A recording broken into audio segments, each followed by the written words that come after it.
თუ კი თქვენს ჩემსავით გიყვართ ტკბილი დესერტები, მაშინ დღეს ბრაუნი უნდა მოვამზადოთ. Გავირცხოთ კვერცხი. Დაგჭირდება ზეთი 150 გრამი, შაქარი 200 გრამი, ვანილი 1 ჩაის კოვზი, მარილი 9 ჩაის კოვზი, კვერცხი 4 ცალი, კაკაო 200 გრამი, ქვილი 200 გრამი და ნიგოზიც 200 გრამი. აუცილებელია რომ გავცრათ ქვილი, რადგან ჩვენი ნამცხვარი გამოვიდეს ჰაეროვანი და ფაფუკი.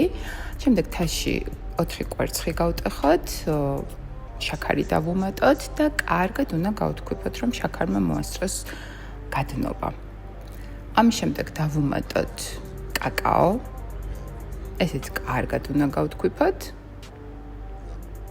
ერთგვაროვანი სტრუქტურა უნდა მივიღოთ, ერთგვაროვანი მასა. შემდეგ უნდა დავუმატოთ მარილი, რომელიც აუცილებელია ცხობის დროს და ვანილი.